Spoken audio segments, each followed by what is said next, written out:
Datuk Yang di-Pertua, masalah dalam negara kita ini biasa disebut ada tiga, ataupun disebut sebagai tiga raksasa, satu raksasa tiga kepala. Kepala pertama masalah kita ialah politik wang, yang kedua politik naungan, dan yang ketiganya politik identiti. Ini menjadi akar kepada masalah kita, dan sebab itulah reformasi institusi yang kita harapkan mesti boleh menyelesaikan, boleh membunuh raksasa tiga kepala ini. Kita tak mahu apa yang berlaku sebelum ini 1MDB berulang.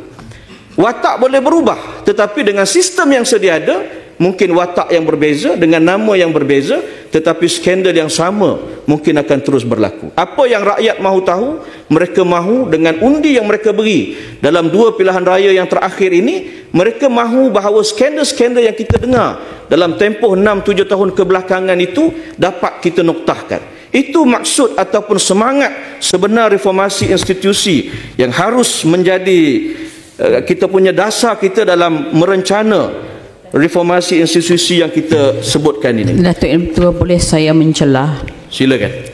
Saya tertarik dengan bahas Yang Berhormat tentang skandal-skandal. Nampaknya masih ada skandal-skandal baru-baru ni. Kalau kita membaca tentang laporan audit negara, beberapa ini tak tahu skandal ke tidak lah, tetapi beberapa agensi kerajaan yang mengalami kerugian. Jadi saya berpendapat bahawa terlalu banyak agensi-agensi kerajaan yang telah dilaporkan mengalami kerugian beratus-ratus juta. Macam kita tak serik, and it continue to happen. Jadi setuju tak Yang Berhormat jika saya menyuarakan begini, biarlah GLC itu dia confine kepada core business dia saja. Jangan nak buat niaga kalau kita tak begitu pandai untuk berniaga, ya. Biarlah orang-orang yang actually fully swasta, mereka guna duit mereka sendiri untuk berniaga dan sebagainya, dan GLC yang separuhnya ataupun dibiayai oleh kerajaan, biarlah fokus kepada core business. Setuju tak? Terima kasih. Terima kasih Yang Berhormat. Sudah tentu saya sangat bersetuju dengan pandangan itu.